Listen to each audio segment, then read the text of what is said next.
All right, so I'm about to play a video that's going to basically go over how to use like the career fair platform that's going to be used Friday. So yeah.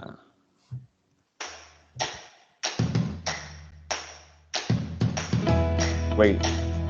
Okay, yeah, never mind. I thought you could hear it, but it's just music.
All right.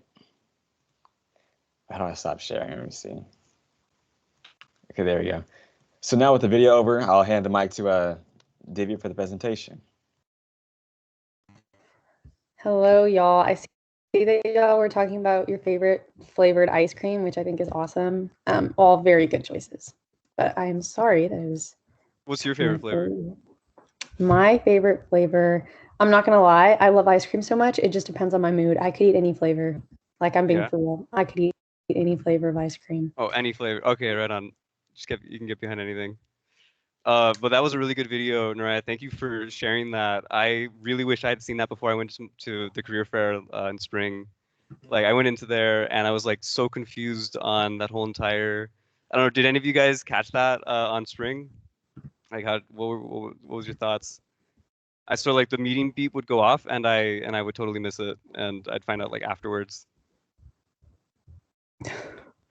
That's funny. Yeah. Can you all see my screen? No, I don't think so. Okay. Oh, what's up, Ekram? I was just playing around. I'm sorry. Oh, no worries, man.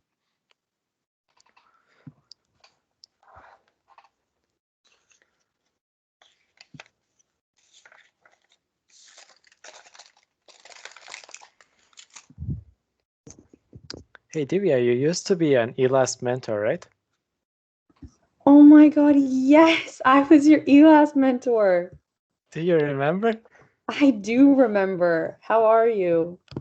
Doing great. Like when you were an ELAS mentor, I was a business student, and look, here Wait, I am, yeah, and so you're now just you're more. everywhere. You're mentoring 24/7 on many different platforms, apparently.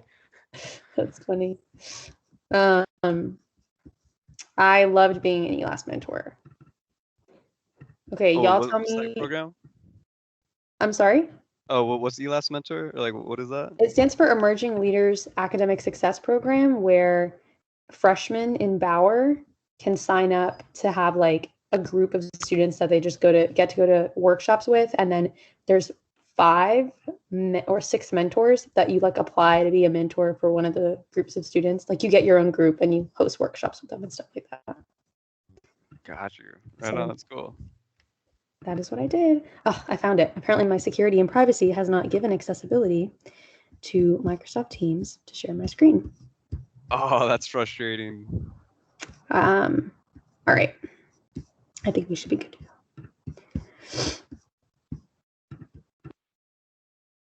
Are y'all excited for the career fair? Actually, while I'm pulling this up, I wanted to honestly kick this off by asking you guys what your classifications are, if you're applying for an internship or a full-time this go around. So why don't y'all put in the chat how many of you want an internship, how many of you want a full-time?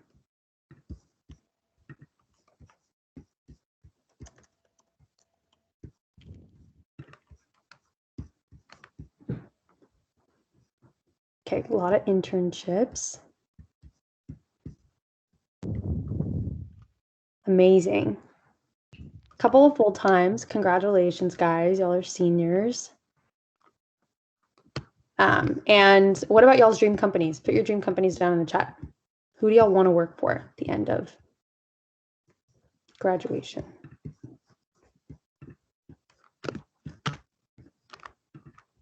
Tesla? Yeah, definitely.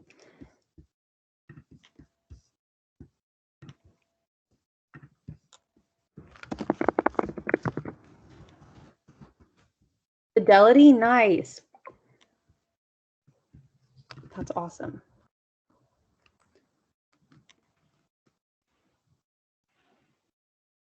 Okay.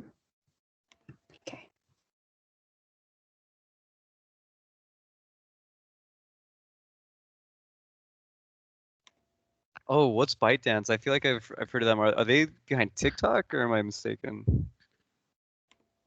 TikTok, yeah. Oh, right on. That's a cool company to be a part of.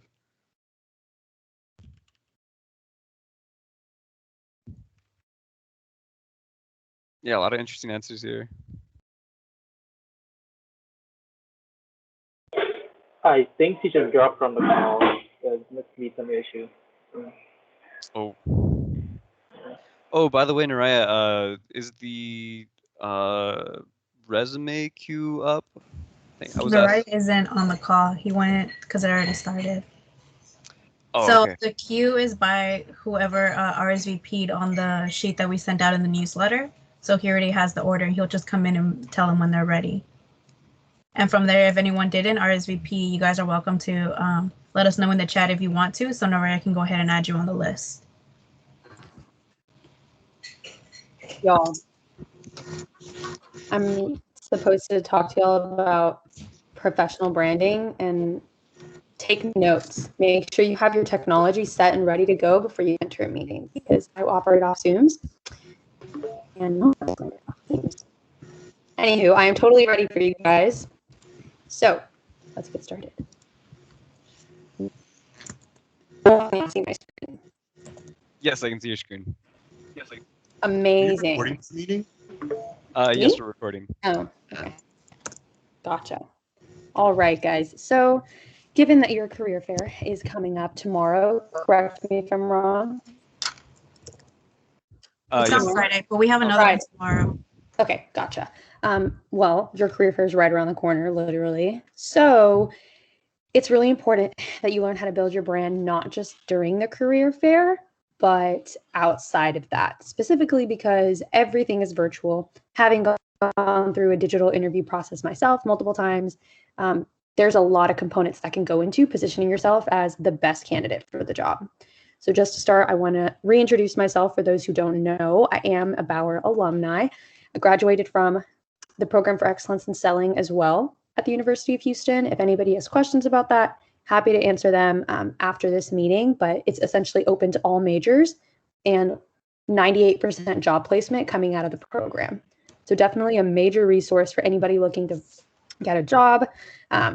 I have a lot of experience coaching and mentoring. So like Ekram said, I was a mentor for him my sophomore year and then moved into more mentorship positions my junior and senior year. I just started my full-time job with Dell Technologies about 3 weeks ago. So I've been loving every minute of it since, but I think it's also important to note that with all of those accolades comes rejection, comes learning with failure, and having to understand how to be authentic so that when you're getting recruited, people know who they're hiring, and you make sure that it's a good cultural fit. So just some things to keep in mind. So today we're going to talk about how to digitally sell yourself. Super important in today's day and age because recruiters like live on LinkedIn at times.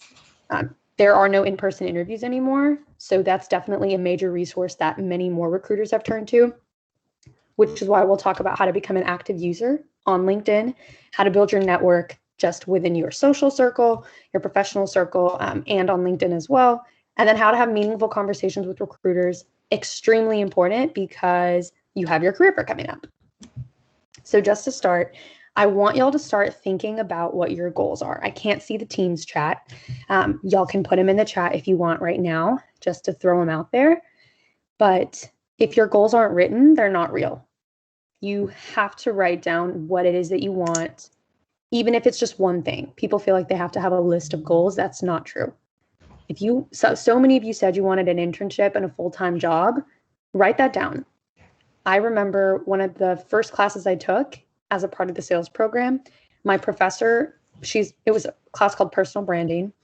She sat us down and she said, there's 3 components that go into making your goal real, which is writing it down, telling it to someone, and then having somebody hold you accountable to it. So whatever it is you're trying to achieve, either at the end of the semester or at the end of the year, make it known. And that's why I asked how many of you were looking for an internship and a full-time job. That will kind of change the way that you go about your networking, which we'll get into later in the presentation. Because if you're looking for a full-time, you have to be a little bit more aggressive. And if you're looking for an internship, well, you still have a little bit of wiggle room before you graduate. And then your dream company, shoot for it. There's no reason why you should feel scared to interview for your dream company because who knows what'll happen. I will always say that. I almost was able to get a job with Facebook. In no world did I think like 2 years ago that that's what I would be doing. So you have no idea what opportunities might come your way. And lastly, like I said, telling somebody about your goals, accountability matters. If y'all have friends that are on this meeting right now, you have just friends that you can count on, have them hold you accountable, even in small ways. And we can go more into that if y'all have questions at the end, but pretty straightforward. So to start, digitally selling yourself. Basics of LinkedIn, okay? Like super high level basics. Just have your entire profile filled out. Like truly, that is step 1. It's not big and scary as it seems. Just fill out your profile. I have some examples that I want to show y'all of what a good filled out profile would look like. So I don't know why it's doing this. This is my my boss's LinkedIn. Okay. So You can just show them my LinkedIn profile because it's top notch. If you want. I will actually definitely do that. So this just pulled up mine as like a first example. Credibility matters, right? I don't want you all to think I'm out here telling you that you need a good LinkedIn profile, and I can't even speak to mine. I've made mine pretty custom to my personality and the values that I have, mostly because I was ending the year of my graduation. I've graduated. I have a full-time job. I have the capacity and the ability to be able to like personalize my profile now. So you can see where I've worked, my school, technically where I'm supposed to be living. Everything about me. I had created a website in the sales program, so I put that there. All this activity. I mean, like literally everything that LinkedIn can show you on a profile, I filled it out. So that's extremely important. Please remind me who said that. Is that Nick? Sorry, yeah, I said that. Okay, wait. How do I spell your last name? It's FAR HANGI, and then my first name is spelled NYK, so it's really hard. NYK. YK? Yeah. NYKOLAS. I'm so sorry. There we go. I don't know if it's just me, but I All think your screen is like hasn't changed in a little bit. Really? Yeah, it was in on your profile for me at least. It was not on my profile? Or no, I see it on your profile, but it hasn't changed since your profile. Yeah. Okay. Well, I see yours. So let's see if this will stop lagging. And maybe if you like stop sharing and share again, you can kind of like Okay. reset it. Let's try that.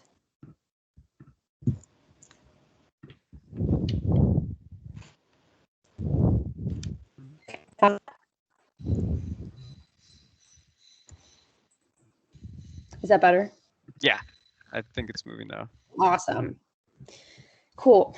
So this is actually a pretty decent profile, I would say. You have a cover photo. This is like a clear headshot where you can see his face. You know where he works. A lot of people, this is a big one. A lot of people will put here like, Hello? yes, Sorry, I think it's frozen again. Yeah, I think it's frozen. really? Yeah. Yeah. Interesting.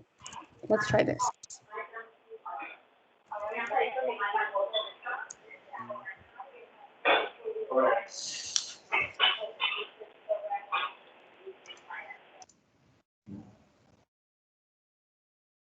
Oh, I just something to bring up from the chat that I thought was interesting is someone was talking about if photo shoots were like professional photo shoots are a good investment. What were your thoughts on that, Divya?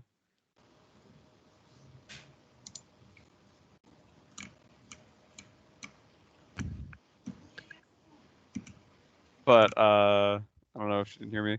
CougarCS offers professional photo shoots. To our members. So if you guys are interested in brushing out your portfolio with something that looks cool, reach out to info@cougarcs.com.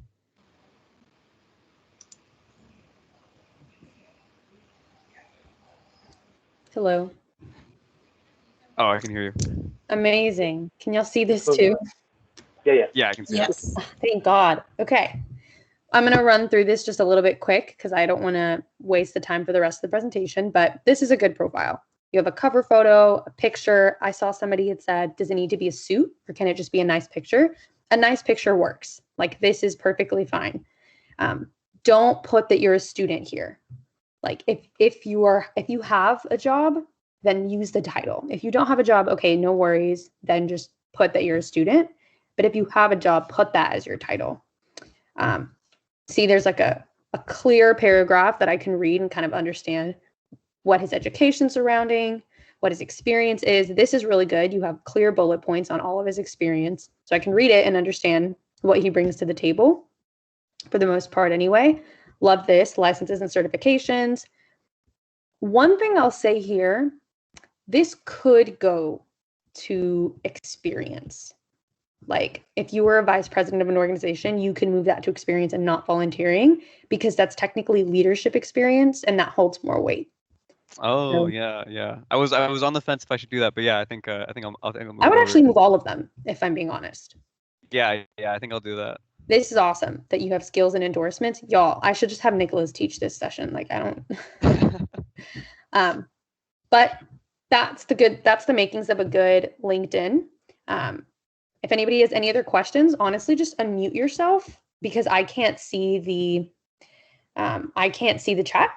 So go to unmute yourself and I'd be happy to answer any questions you have. So the next slide, y'all can see it, right? Yeah, I can see it. There was a question. Someone said if you have piercings, should you take them out for your LinkedIn profile pic? Ooh, define piercings, like ear piercings or nose piercings. Where are the piercings?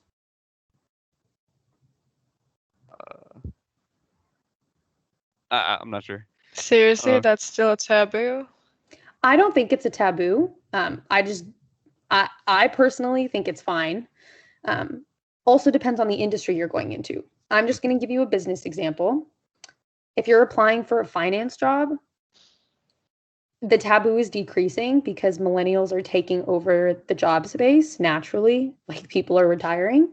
So it will no longer be a taboo in a couple years. But if the person who's hiring you is a little bit older, there could be a risk there, which is why company culture is such a big deal for people our age. I chose to work with Dell simply because of culture. Like, there are people there who will accept you for absolutely anything. So that's why I say industry matters. Tech, super lenient space. I mean, like, they'll accept who you are, however you are. So something to think about. I think you'd be okay, though, wherever the piercings are. I think you'd be okay. As long as it's a professional photo, you're fine. So some things nobody really tells you about LinkedIn is that you have to let your personality show. I'm not going to pull up that other example. You kind of saw my profile. I had a picture that wasn't me in a suit, right? It was a picture of me smiling. You can customize your cover photo for what you want. The little bio where it says about, show your personality in there. Like, if there's something that you want to speak to about yourself, definitely do it. And then something else is that if you have a good relationship with your professors right now, or some teammates that you work with, for example, like Nicholas, he's vice president of this organization. I'm sure being close with his officer team, you could ask people to write you recommendations on LinkedIn. They may not be a make or break when you're getting a job, but they could definitely go a long way. I will say that you have to be picky. You can't just ask anybody that you're kind of close with to write you a recommendation, because one, you're risking your reputation by asking somebody that you don't really know that well to speak to your skills. And then two, you're risking your reputation by looking like a leech, just going to anybody saying like, oh, hey, like, yeah, like, I really like you. Can you write me a recommendation? Make sure it's a meaningful relationship and it's somebody that can actually speak to who you are. Any questions there? Yeah, I don't, as far as recommendations, I haven't really built somebody who would have a valuable like recommendation as far as the field that I'm in, like as far as like professionally. Okay. I think that's perfectly fine because I really didn't have many either. I don't have a ton of recommendations. I have people who've like sponsored me on like leadership skills and stuff like that, because there's that thing that you can do on LinkedIn. Recommendations, again, they're not a make or break, but nobody will tell you that like, oh, you actually have this really good relationship, like use it. Nobody will tell you that. If you don't have that kind of connection, that's totally okay, because you will build that. Once you have that internship, you get that full-time job. And at that point, once you've already received the job, those recommendations aren't that important anyway, because now you have an actual professional network, because it's who you know at that point. Does that make sense? Yeah, I understand. That makes sense. Okay, awesome. So some other things here. When you are describing your experiences on LinkedIn, both in the About section and in the different experiences that you list, there's a balance. More words does not mean more credibility, because I've been on profiles that have been flooded with words and I'm like, I don't understand what this person's saying. Like, I've read a paragraph and I still have no idea what they do. But at the same time, if you have no words at all, it's clear that you're not active and nobody can really tell what your experiences are. So keep that in mind when you're building your profile. I would make a note right now, however you have a to-do list or whatever, to like fix your LinkedIn profile if you don't already have those components in it. And if you already have it built out, just review the things that I'm telling you now and make sure like, okay, can I speak to my experience well? If somebody who had no idea what this job was read it, would they be able to understand what I did? And another good thing that you can use, not just on LinkedIn, but also in interviews, is your hard and soft skills. Understanding and identifying your hard and soft skills. Has anybody heard of that?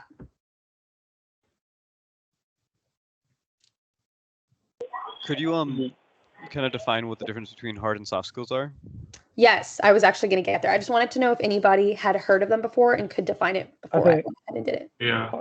Hard skills like technical skills, like things you can do like technically, and then soft skills are things that like communication, leadership. 100%. That was amazing. So he's exactly right. Hard skills, technical, soft skills, people skills. And that's extremely important too. So hard skills are teachable. You can quantify them. You can put numbers to them. And we're going to, some examples. Does anybody have examples of what that could be? We mentioned that they were technical. You could put numbers to them. What could that look like? Programming languages, like Excel or any Microsoft Word, like actual languages. Yep. Those are all great. Those are all awesome. Yep. Those are all really good examples. Soft skills. We said that they're people skills, right? So you had mentioned leadership, communication. What are some other examples of soft skills that we can think of? Communication. Definitely. Teamwork. Yes, teamwork's huge, right? Companies today are not creating like siloed responsibilities for everybody. I would say organizations across the globe are making their organizations team oriented. So teamwork is huge. I mean, like if you've worked in a team, you've worked with a team on an organization's officer board, speak to that. That's really going to serve in your favor. So just based off these two lists, these are lists of hard and soft skills that I received from my personal branding class. What do we think the list on the left, what skills are those?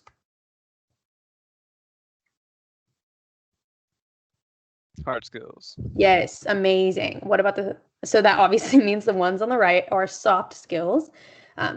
If you're learning how to put some skills on your resume, put them on your LinkedIn page, I can always have this sent over to the officer team if y'all want to take a look at these lists and use them for whatever you may need them for, because they definitely helped me. Because it's easy to say like, oh, I got along well with others, right? But when you look at this list of the soft skills, you can say, I was able to improve my communication by being really patient with others and mitigating conflict. Like that verbiage is very different from, oh, like I got along well with others. Does that make sense? Yeah, totally. Yeah, definitely. Amazing. So now moving into our second bucket, becoming an active user on LinkedIn. I'm going to pull up my LinkedIn here again in just a second to show you guys that you can be really intentional with how you network on LinkedIn. I definitely was, and it was a huge part of my job search, massive part of my job search. So you want to be networking with people who you either want to work with. So for example, an alumni from U of H or another Texas school who works at the company that you want to work for and is in that first entry level role. That's somebody that you'll probably end up working with. Reach out to them, learn about what their day-to-day looks like. And is that something you can see yourself doing? 2, the people that you want to work for, right? If there are people at a manager level, again, at companies that you want to work for, reach out to them, say, hey, I'm really interested in working for this company. I'm about to, graduate and build my career. I'd love to learn more about what you do in your role and ways that I can get connected with your organization. 3rd, people who can get you the job, recruiters, which you're about to do on Thursday and Friday. So let's use some search filters. I saw somebody say that they were interested in working for Tesla. So let's go ahead and just use Tesla as an example. So we're going to look up Tesla in people. Okay, wait. So let me break this down further for y'all. If there's a company that you want to work for, search their name in the search bar and then hit enter, right? Then you can kind of like Google, right? You can look at the category. I can look at groups for Tesla, jobs in Tesla. We want to look at people in Tesla. Now, I can even further filter my search. Let's click all filters here. And I'm going to go through all of these filters one by one and how they can be beneficial. Some of them you're not going to ever use. Okay, so I'm just going to hit the ones that are beneficial. If you have a large network on LinkedIn, like if you're somebody who's built a decent network on LinkedIn, this is going to be super helpful. First connections means somebody that you are directly connected with on LinkedIn. Second connection is a connection of your connection. So if I'm connected with Nicholas on LinkedIn, somebody that he's connected with, they're my second connection. Third plus, you don't know him, you don't have any mutual connections. It's a total cold outreach, which is not bad. Sometimes you can get people to respond, but let's start with first and second. So let's see, do I actually know anybody that works at Tesla? I have 23 shared connections with a recruiter at Tesla. That's insane. If I wanted to work for them, I could leverage 23 different people that could connect me with that person, potentially, which is insane because you're not having to, one, sit and wonder, how am I supposed to get connected with Tesla?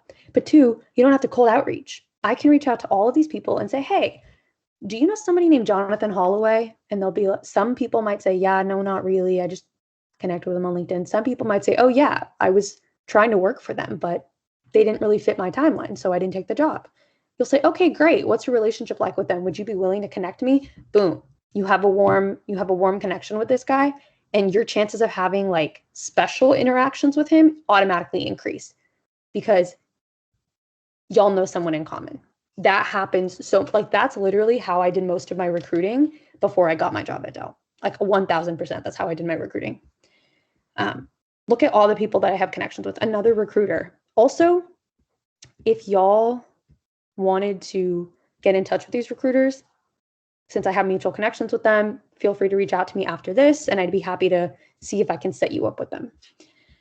But y'all get the point. Do y'all have any questions about this? I have a question, but Yes. it's more like a clarification. Mhm. So, like, if you want to work for a company, like you mentioned Tesla, you basically go search up for recruiters, and you look for the recruiters that you know, like you have a middleman, or a woman in between them, and you go to that middle person, and you kind of speak with them, ask them if they know the recruiter, and from there try to find a way of connecting with that recruiter. Is that correct? 1000%. Yes. Sometimes I've had people that worked at companies I wanted to work for, and the mutual connections that popped up actually told me, dude, I don't really know this person. Like, I've just connected with them. Like, I don't know them at all.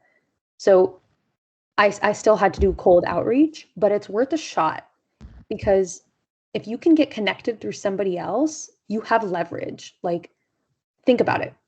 If your friend, like if somebody random came up to you and like started asking for advice, you'd be like, okay, yeah, I'll help you, but like I don't really know you. But if your friend came up to you and said, hey, like I have a friend that maybe wants to go into comp sci, could you help him out? You'd be like, yeah, sure. Like your friend is my friend. That kind of thing. That's the dynamic that you're going for. And it doesn't just have to be a recruiter, right? I would say reach out to as many people as you can. There's never too much. If I wanted to be a global supply analyst, this guy's global, so he's probably huge.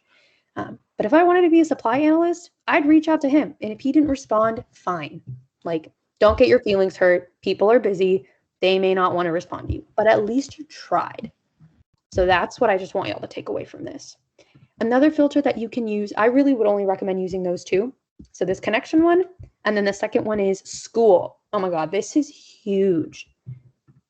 Alumni love helping alumni. It's literally why I'm talking to y'all right now. There are so many people that apparently graduated from the University of Houston. Look at this. How many? 188 results. 188 University of Houston alumni work at Tesla. So that means I can reach out to any of these people and say, hey, I saw that you're U of H alum. Go Cougs. I'm graduating. Really want to work for Tesla. I'd love to learn more about what you do in your role. Boom, you're in. LinkedIn is like godsend if you use it right. Do y'all have any questions about that? Cool. So,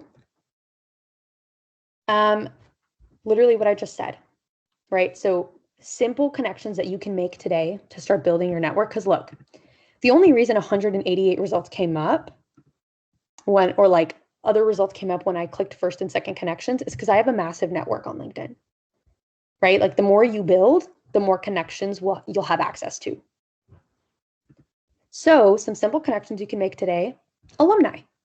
Doesn't have to be alumni at Tesla, doesn't have to be comp sci alumni. Just find an alumni from the University of Houston that is doing something that you think looks interesting, reach out to them, build the connection without the intention of, like, I have to gain something from this relationship. Just reach out. Who knows what you'll learn from somebody that you talk to? So that's an amazing place to start. Just connect to alumni, but be meaningful about it. Be genuine about it, right? Have a reason that you want to reach out to them. Wait. Y'all, she's being rude. Do y'all have any questions while I pull up this slide?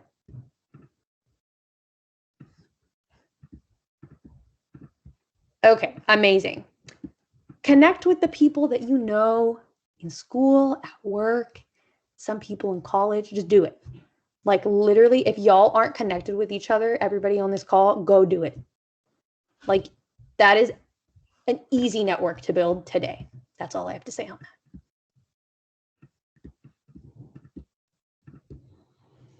that. Okay. Engaging with your industry. This is another way to become an active user. I'm just going to use Tesla for the duration of this presentation because we've already been using it. So along with like connecting to people, you can, let's look up Tesla real quick. Follow the company. Turn on your notifications to get the latest news on the company. Figure out what's going on in the industry. That kind of information is always going to be helpful because at the end of the day, this is your career. Plus, you're about to go into a meeting with a recruiter. Look up the company on LinkedIn, follow them, see if there's any major news coming up. Use it as a talking point when you go into the career fair on Friday. Like, oh, you know, I saw that Tesla has this new big initiative happening. Like, what are your plans? That will absolutely set you apart because no one's going to do that. That's the thing, right? Like you want the recruiter to leave the career fair thinking, there were a couple students on my list that I think were really unique. You want to be on that list. And that's one way that you can do that. And then you can follow inspiring established professionals. There are like huge, big people at big companies that are like, make a couple $1 million a year. Like literally Elon Musk is like a very dramatic example, but I don't even think he's going to pop up. That's how insane it is. Like if you find somebody that's like super established in their career, you can't connect with them on LinkedIn, but you can follow them. LinkedIn has that feature where it's like, they don't want random people connecting with certain professionals because they're so global. Like Bill Gates, he's probably not going to pop up either. Oh, well, will you look at that? See, I can only follow him. I can't connect with him because he's literally Bill Gates. Do that. Find people that inspire you, that you look up to, and follow their accounts. Like the more you know about the industry you're interested in, the professionals in that industry, it will serve you so well, even if you don't see the direct benefit of it right now. It will serve you. I don't know. Okay, there we go.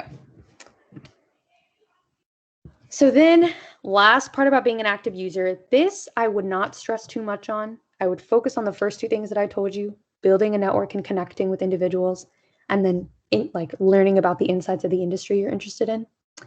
But if you feel comfortable enough doing this, share your thoughts. Maybe Bill Gates posted something and I thought it was really cool. If I genuinely like this article, go share it on your page.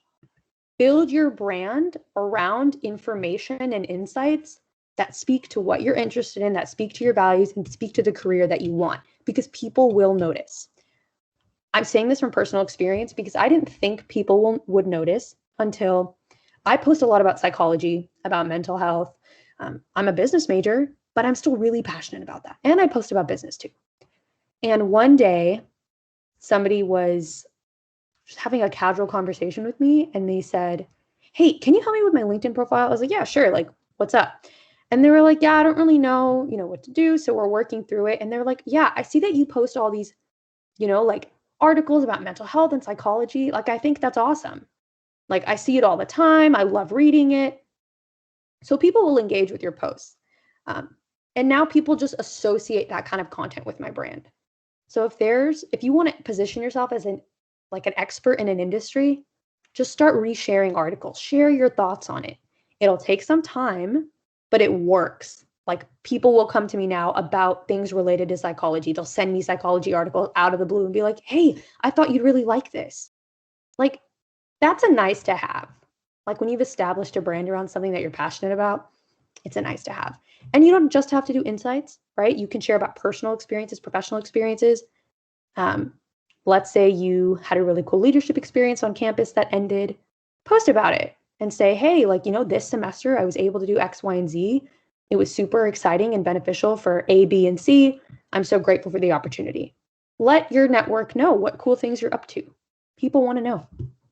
It's like honestly social media, but for professionals. Just don't use it like how you would your Instagram. Any questions there before we move forward? I have a question like about how you would like go about navigate with the recruiter during the recruiter. Like so normally I would like kind of like follow like a set of questions like from the internet. Like do you think that's good enough, or like should it come up with like more like customized like question where I could like go about and look up about the company and then come back with like a different set of questions, or like do the recruiter find it kind of boring to like like the typical question that they always get like, well, how's the culture, like what do you like about the jobs and all that? Great question. Yeah. I will say that custom questions are always beneficial, right? Those are always going to take the cake over just generic questions. But a good mix is okay. Like everybody wants to know about those are important. You want to know about the culture and the role and the day-to-day. So it's like okay to ask that stuff, right? How else are you supposed to know? But if you have an opportunity to also customize some of your questions, you should. Like it should be an even mix. Got it. Thank you. Yeah, absolutely. This is just another reminder that like begin with the end in mind. So like you don't graduate college and then go, oh, I need a job, right? You realize that before graduation that, hey, I need to have a job lined up when graduation rolls around so that I'm locked and loaded. So in the same way, don't wait to build your digital brand until you start the interview process or whatever. Start that today because it takes time. Like you can just base that off of like our personal experiences with social media. You don't just like influencers don't just get on social media and like have 1 million followers automatically, right? Like building a brand takes a lot of time. So don't wait to do that for yourself. Third piece, how do we build a network on LinkedIn and then just professionally in person, right? Starting with LinkedIn, rule of thumb. Unless it's an acquaintance or a friend, somebody that you can text comfortably, that's the rule. Let's put it that way. Unless you can text them comfortably, always include a note with your LinkedIn request. Always. Like do not send a blank connection request. Please, like just always do that. And I have some templates later on in the slide of what you can say when you're sending that connection request, but there's an option to do that. Like, this is just, okay, I don't think I'm connected with this person. Amazing. If I wanted to connect with them, it says add a note. Add the note. Point blank simple. That's all I have. And following up is okay. That's another thing of like, when you're trying to build a network, let's say you reach out to someone and the first point has to do with LinkedIn. The second point has like pretty much email. But when you're building a network and you email somebody, don't be afraid to follow up 2 days after. Like 2 days, some people are like, wait, that's like really quick. Am I being pushy? No, you're not being pushy. They probably forgot because they're busy. So if you are uncomfortable with the idea of just like constantly following up with somebody, just in your mind, try to get yourself comfortable with that. Try to like just reason with the idea of like, hey, they're not going to hate me. I won't be pushy. Like, I need to get comfortable with that because at the end of the day, you're asking for an opportunity. You're trying to grab at one because you deserve it. So don't be afraid to do that. Questions there? I have a question about sharing insights. Yes. What's up? Well, like if you wanted to just share something that's not like related to like your professional life and it's not about your field, you just really saw this article that spoke to you and you just wanted to share it. Mm-hmm. Would you still advise that? Absolutely. 1000%. I shared a post about, I meditate every day, every morning. And I follow the app that I can show you all some of my posts actually. But yes, 100%. I'm not going to drag that on. Absolutely, you can do that. Here's my activity. Maybe it's posts. No, that's not how that works. Okay. Well, see, look, first of all, this has nothing to do with me, but I support successful women in business. So I loved this post. I engaged with this post because why not? You know, this is a psychologist. Sharing information. I want to show y'all this example because I think it could be beneficial for you guys. It's a TED Talk. I share a lot of TED Talks on my page. And you should definitely do. I had a lot of people engage with me in that post. Honestly, don't even worry about the engagement. If it's something you're passionate about, go for it. Don't even worry about what somebody else might think. Because at the end of the day, if that's a part of your brand, own it. Don't be afraid. Okay, you know what? I clearly engage way too much on LinkedIn, so it's going to take me a million years to find it. But that's a good problem to have. So it's okay. All right, so now we're going to walk in some templates, some things that you could say when you're connecting with people on LinkedIn. This is a message I sent to a recruiter, word for word, who somebody connected me to for one of the biggest consulting firms across the globe. I don't know if anybody knows what Bain or BCG is. I got connected to a recruiter, and this is what I told them. I hope you and yours are doing well. I always try to start my messages with that because at the end of the day, they're human. So you don't want to just like say, oh, hi, can you connect me with somebody kind of thing. So if Jeff sent me my information over to you to connect over the recruiting process at BCG, I'd love to stay in touch to learn more about your role and experience in the consulting space. Couple things here. I mentioned the connection that connected me to him. Like I leveraged that. Same reason, right? Like, oh, you're a friend of this person? Yeah, I'll help you kind of thing. And then I said, I'd love to stay in touch to learn more about your role and experience in the consulting space. I didn't make it all about me, right? I kind of made it about him too, where I was like, hey, I'd love to learn more about what you do at the same time. So that's an example of what I said to a recruiter. You could kind of switch it up, but send something similar to the recruiters that you meet on Friday. I sent this to a manager that I met at a recruiting event, actually. You may not always get recruiters. I got a manager, and this is what I sent him. So again, I hope you and yours are doing well. Congrats on almost a year in your role. How did I know that? I stalked his LinkedIn profile. I took the time out of my day to say, okay, like how can I personalize this to him? I saw that he was coming up on a year on his role, so I included that. Thank you for your time at the PES roundtable today or yesterday. Hearing your insights and love for the people at EMC, Dell EMC, makes me even more excited for my interview tomorrow. I look forward to staying in touch, right? I didn't ask him for anything, but I left a good impression. So those are some things that you could also say. A couple more templates here. I sent this to an alumni that I met at a career fair. Hope you're having a fantastic Thursday. Thank you so much for your time. Great connecting with PES alumni who have unique experiences to share. I'd love to connect to learn more about your journey and ask you questions about positioning myself for a full-time role, right? So again, I'm making it about him, but also making it about me. And then let's see, I met someone at a networking event. Like when I started my job, we had like a mixer. Super simple. I said, hey, we met earlier this week. I'd love to connect. Boom. They connected with me in like 5 minutes. I sent this to the director of inside sales at Dell Technologies, and she connected. So you can connect to anybody at any level. You just have to try. Sometimes they won't do it. I've had people not connect with me before. I've had people reject me, but that's okay. So I hope you've had an amazing week so far. It was so great meeting you on day one of my job, and seeing you at the all hands call on Thursday. I'm a part of the new hire class and can't wait to grow as a professional and learn from your experiences. And she messaged me back. So you can connect to big people too. And then this is pretty generic. You can make this personable for whoever you meet at the career fair.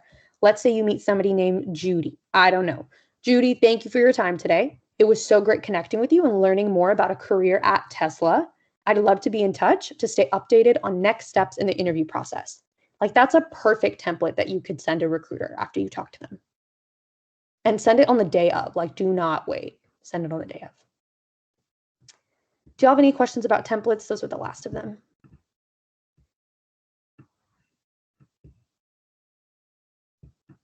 Cool. And if y'all want copies of this, I can definitely send that over too. Yeah, do you have like a repository of these these templates? Yeah. I think I've sent so many of them, and then my job when I became like a assistant program manager with the sales program was like digital selling. That like now it's like back of my hand. I'm just like, okay, how do I make a template based off the situation I'm in? But beforehand, yeah, I definitely had a repository. Oh, so now you just do it on the fly? Yes.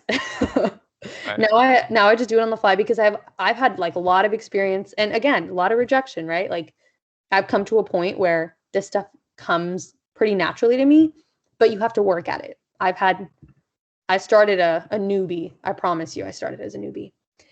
So lastly, the meat of the presentation, creating conversation with recruiters.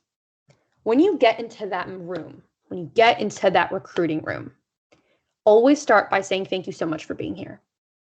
Even if everybody else says it, it's polite. It's a nice thing to say. They're tired, right? Like they've been there all day talking to people. Then you transition. Some things you could say when you transition are, hey, how's the career fair been for you so far? I use that one pretty often. And sometimes they'll answer. Some people will be like, oh, it's good. But some people will say, oh, yeah, I've been having a great time. And I'm like, really? What do you like about it? I build off what they say. Or you could say, I hope you've been staying safe in the snow if you know that they're from Texas, right? Show that you care. So just be friendly, be genuine. Those are really easy things that you could say. Y'all can see the slides, right? Yes, we can. Cool. How to keep the conversation going. Ask good questions. So somebody had said, I found some generic questions. Should I customize them? It's all about the mix, all about the balance, which is why you get curious beyond just the job description. You can ask about job description, but get curious beyond it. For example, one question that I always ask when I'm in a networking event, and I've seen pretty positive results from it, is what do you believe sets X company apart? Like, what do you believe sets Tesla apart? Because they can't give you a generic answer. They're compelled to give you an answer that's truly unique to them. And they like that. They like being able to engage in like genuine conversation. Do not mention compensation just yet. Like, first get to the interview process and then you can kind of talk about it. If compensation is a really big deal for you, try to figure that out, I guess, as soon as possible so that way you don't waste your time applying for a job that you're not happy with the pay.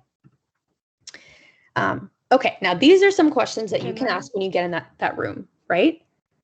So once you say, thank you so much for being here. I know it's 7 o'clock, so this is my last slide. I'm going to wrap it up. So thank you so much for being here. How's the career fair been? Yada, yada, yada. Then you need to take ownership of the room. I'd like to start by introducing myself. My name is Divya. I am currently a senior, a marketing senior at the University of Houston at Bauer. And I also work with the sales program at the University of Houston. I'd love, to learn more about what you do in your day-to-day role, right? Just simple. Tell me more about what you do with the company. Then you can these are some of your generic questions, right? Are you currently hiring for full-time or internship? If you already know that information, don't ask. If you don't know that information, that's why I put that question there. Can you tell me more about the interview process? This is huge. Like, don't discount that question. Some companies are going to tell you, oh yeah, we're going to have you come and do a simulation. We're going to have you do some coding. We're going to have you do a case study. You want to know that in advance so you can start connecting to people who already have the position that you want and be like, hey, I'd love to learn more about your role, and then have them help you prep for the interview because they got through it and they got the job. I did that a ton. What qualities are you looking for in the ideal candidate for this position? This is massive. If you make it to the interview round, you know what they're looking for. So you know what skills to speak to.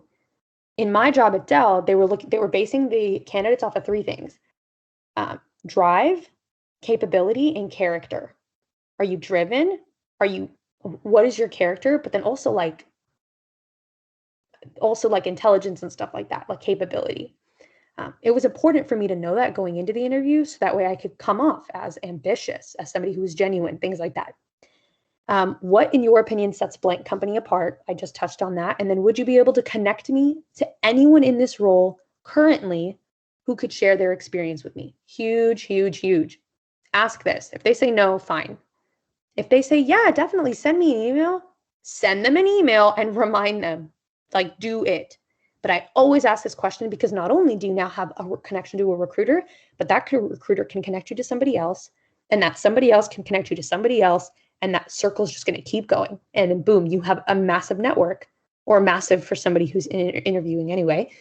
You have a pretty decent network with that company, way bigger than what you had starting out. That's huge. And then when you're closing out, hey, I'd love to send you an email, connect on LinkedIn. Can I get your contact information? Any questions there?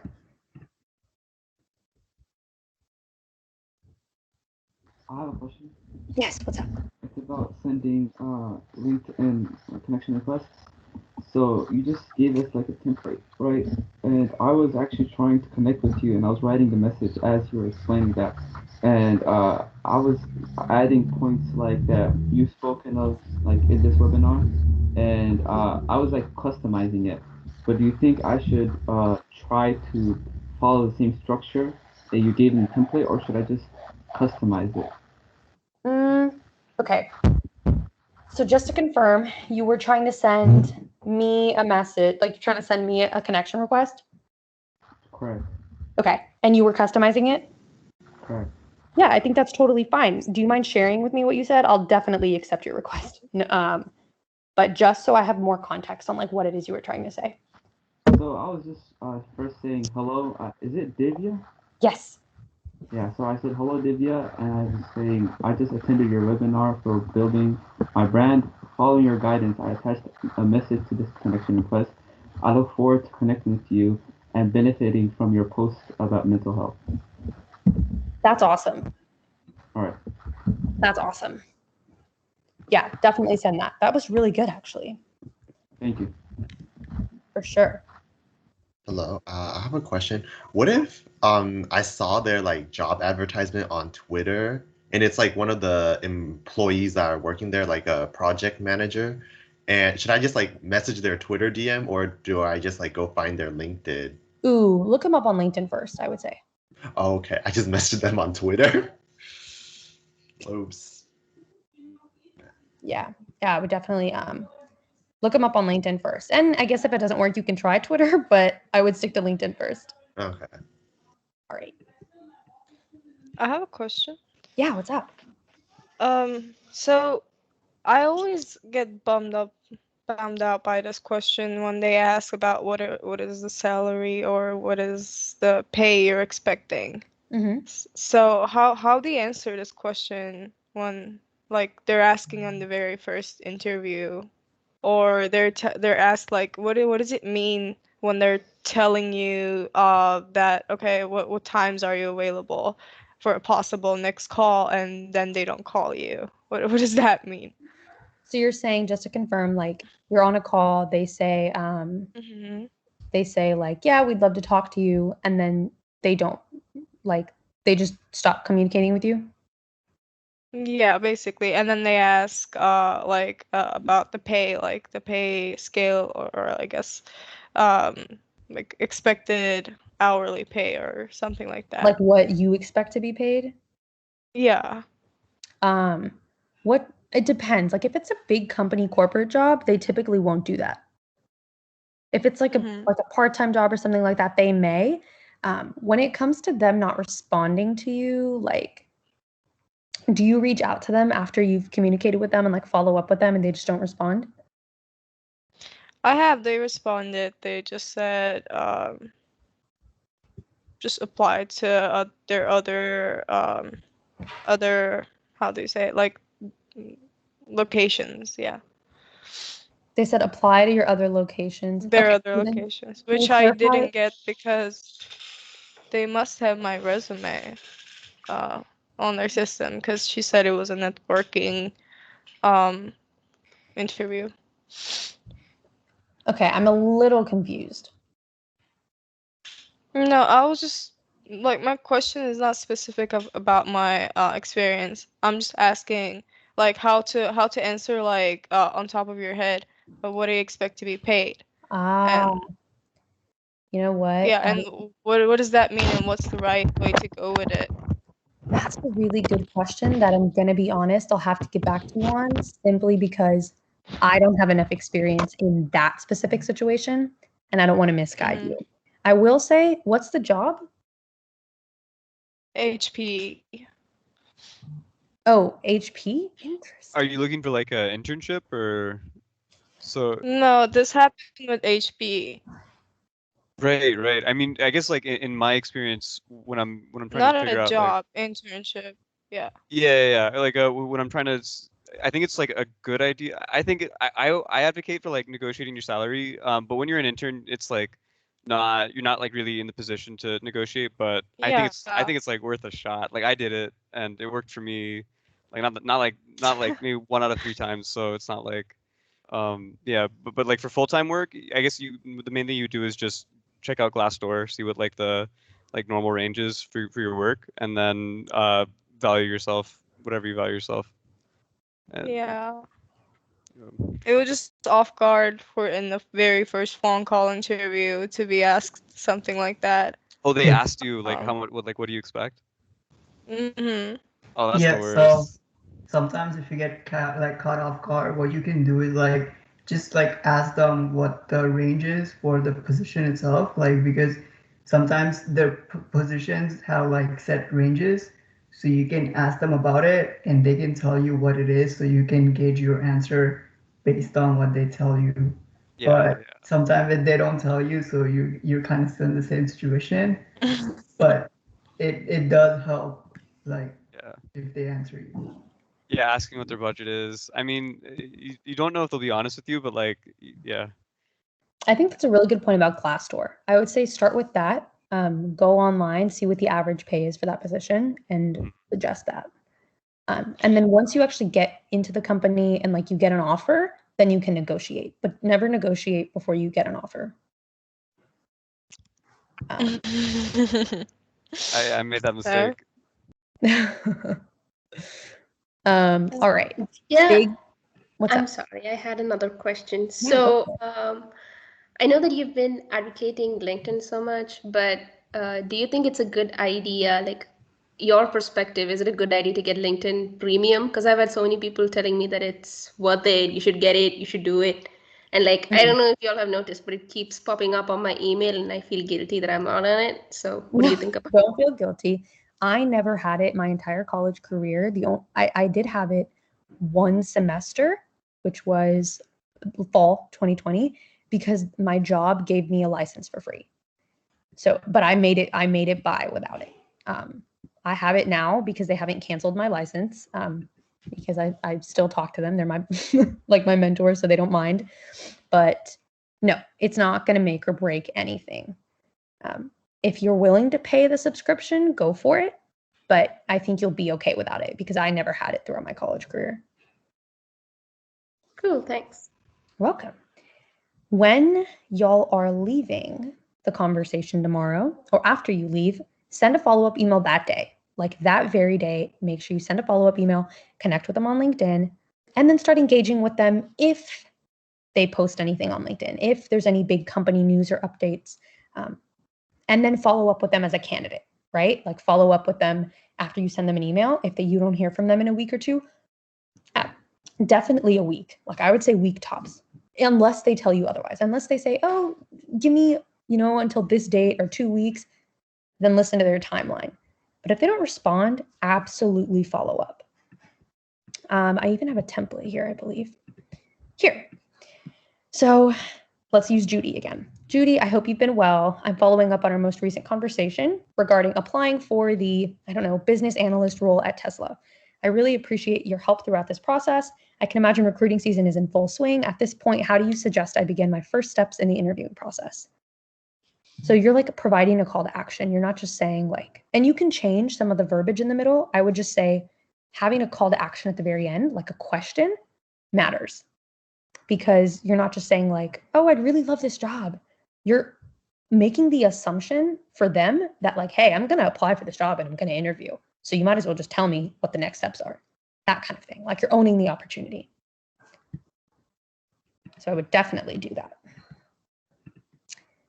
And if those are your only questions, you can connect with me on LinkedIn here, or you can send me an email for any other information that we covered today. I know I ran over just a little, and we have to look over y'all's resumes. So I hope that was helpful. Thank you, Divya. Yeah, thank you, Divya. That was really awesome.